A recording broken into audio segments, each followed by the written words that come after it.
पड़ेगा। तो नित्य भगवान ने कहा देवी हम भी नेम लगा देंगे, हर 10 मिनट बाद जय श्री राधे जय श्री कृष्ण बुलवा देंगे।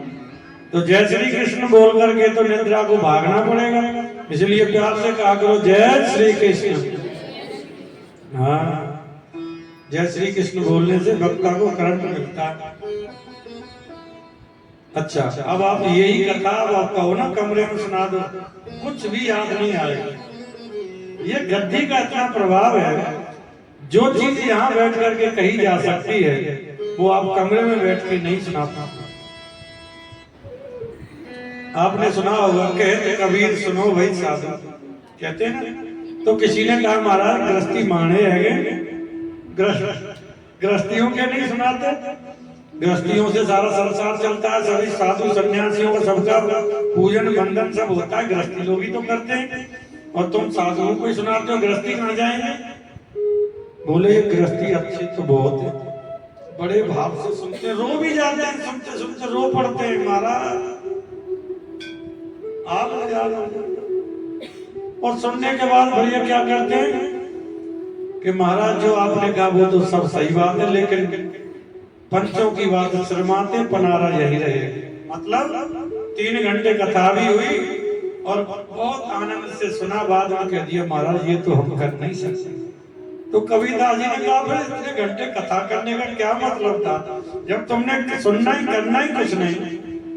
सुनते तो हैं, ये मानते नहीं है, करेंगे ये अपने मन की जो मर्जी हो जाए, करना इन्होंने अपने मन के। इसीलिए मैं गृहस्थियों से कहता ही नहीं, मैं तो साधुओं से ही कहता हूँ। इसीलिए कबीरदास जी के हर दोहे में आता है कहते कबीर सुनो भाई साधु, साधुओं से कहता हूँ। गृहस्थी ये सुनते हैं मानते नहीं।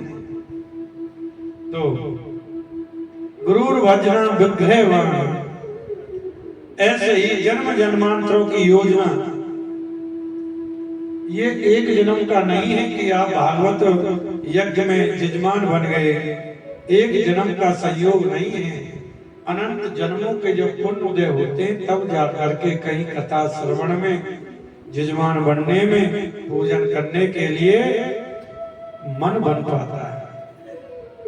कितने कल्पों के महाराज कितनी योजनाएं बनती हैं, तब जाकर के हृदय में अद्वितीय संकल्प का प्रादुर्भूत होता है। अगर वो संकल्प है शिवत्व से रूप है, सवत्व नहीं है, शिवत्व है, वर्धनशील है, आनंदम बुद्धि वर्धनम, पुनीति वर्धनशील है। ऐसे ही समस्त आदियों से लेकर के दुनिया में व्यास जी ने भी बड़े भारी कलाकार हुए।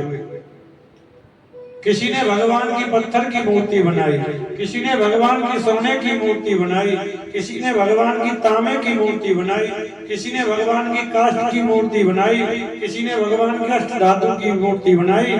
लेकिन वेद व्यास जी भी ऐसे भारी कलाकार हुए महाराज, जिन्होंने श्रीमद् भागवत जी का सप्तमयी मूर्ति को प्राकट कर दिया। बोलो श्री बांके बिहारी लाल की जय। 4 श्लोकों की भागवत को 18,000 श्लोकों में परिणत कर दिया व्यास जी ने। सिर्फ 4 ही तो मंत्र मिले थे, 4 मंत्रों में संपूर्ण भागवत है। दुनिया में बड़े भारी कलाकार हैं, लेकिन व्यास जी जैसा कलाकार कोई हुआ नहीं है। उन्होंने भी कृष्ण द्वैपायन व्यास ने भी महाराज सप्तमयी रूप भगवान श्री भागवत वेद भागवत जी की रचना कर दी। ऐसे परम पादो द्वितीयो प्रथमम द्वितीयो तृतीय पुरो कथी, हमारे श्री बांके बिहारी लाल सरकार के जो चरण बिंदु है ना, वो प्रथम और द्वितीय स्कंद है। 2 जान जो है तृतीय और चौथा स्कंद है। नाभि तथा पंचम, नाभि और पंचम उदर है, छठा स्कंद है। दोनों हाथ पैर अष्टम स्कंद है। कंठे नमो, जो कंठ है 9वां स्कंद है। ललाट पटले 10वां स्कंद है। और भगवान का मुखार बिंद ही 11वां स्कंद है। और गोविंद के सिर पर जो मुकुट विराजमान हो रहा है वही भागवत जी का 12वां स्कंद है। सबसे पहले व्यास जी ने लिखा श्रीमद।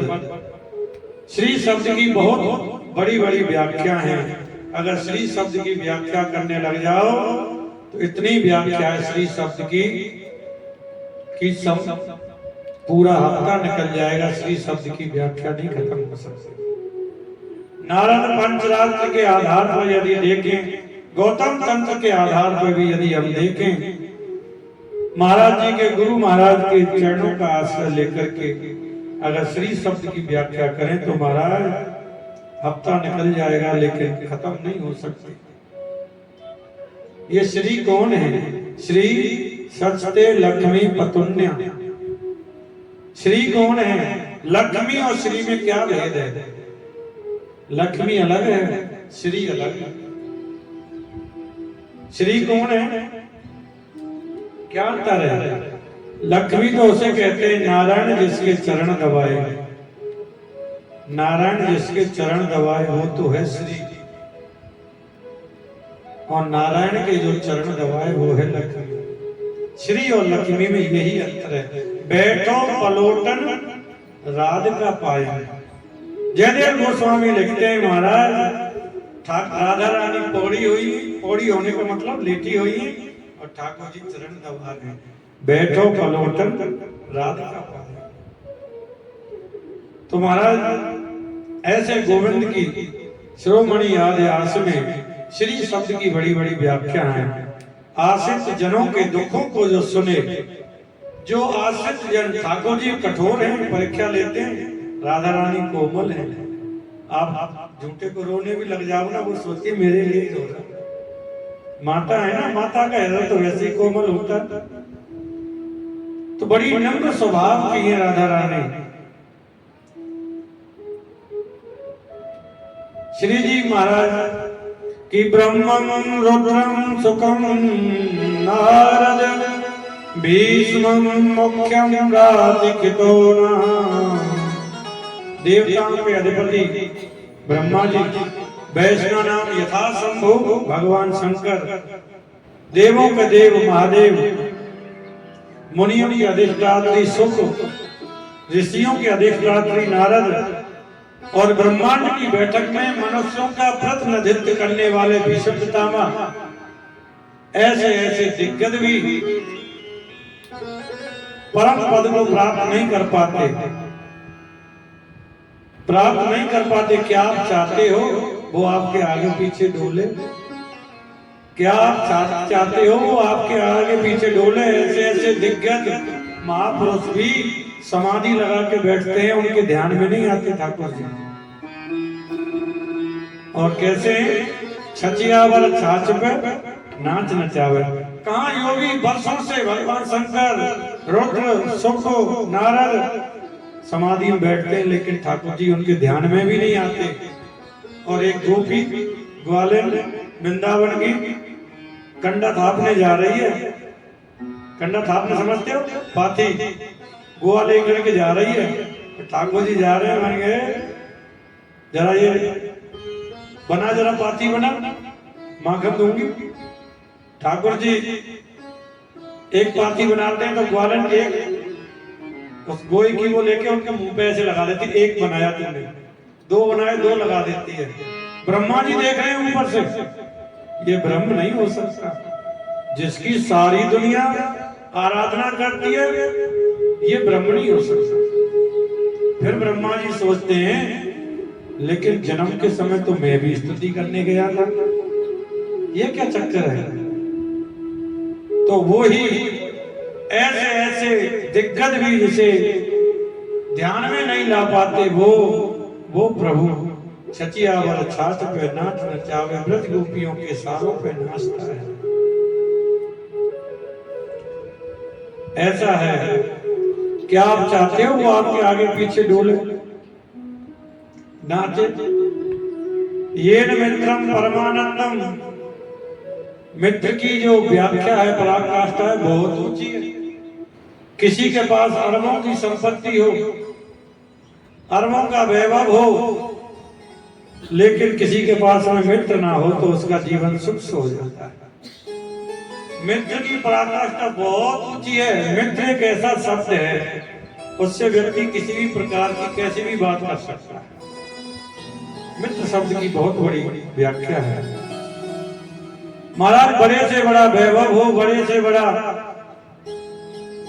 कारोबार हो, लेकिन जिसके मित्र ना हो उसका जीवन शुष्क हो जाता है। ये वो श्री है। और एक दिन क्या हुआ महाराज, जैसे सेठ धन कमा के लाए और कमा कमा करके अपनी सेठानी को दे दे और सेठानी ले लेके तिजोरी में रखती रहे, निकले ना। सेठ तो कमाई रहा है, सेठानी और लोगन हो जाती है, कमाती कुछ नहीं फिर भी लोगन हो जाती है। ऐसे ही सेठ का माल कमा के लाए, सेठानी को दे दे, तिजोरी में रखती जाए। लेकिन कहा है जितना धन कमाए, जितना अगर हम अपने जीवन में सुख समृद्धि आनंद, हमारे बच्चों की बुद्धि विकृत ना हो, उसके लिए शास्त्रों ने कितना सुंदर नुस्खा बता रखा है कि जितना धन कमाते हो उसमें से दशमांश 100 रुपए कमाते हो तो 10 रुपए अलग रख दो, गल्ला लगा दो, उसमें डालते चलो। 1000 कमाते हो तो 100। दिल्ली की बात है, एक महाराज ने कहा, सेठ ने पूछा महाराज ऐसा है, लाख में से 10,000 में तो कोई दिक्कत नहीं है, जब इधर अमाउंट बढ़ जाती है ना तो इधर माल ज्यादा हो जाता है, उसको दान करने में बड़ी तकलीफ है। तो कहा कि महाराज, हमने कहा कि देखो ऐसा है, दान का तो इसलिए कहा कि दशांश करना चाहिए दान, पर अगर अमाउंट ज्यादा हो रही है तो कम कर लो। अगर 1 करोड़ कमाता है तो दशांश कितना हो गया? 10 लाख हो गया। दशांश 10 लाख ही बनेगा। तो बोले लाख में से 10,000 तो चल जाता है महाराज, पर 10 लाख थोड़ा अमाउंट बड़ा हो जाता है, इसमें कुछ हो सकता है क्या? 5% कर ले, 2% कर ले। मैंने कहा देखो ये अपनी तरफ से कुछ नहीं है, शास्त्र में जो लिखा है वो बता दिया, लेकिन दशांश करना चाहिए।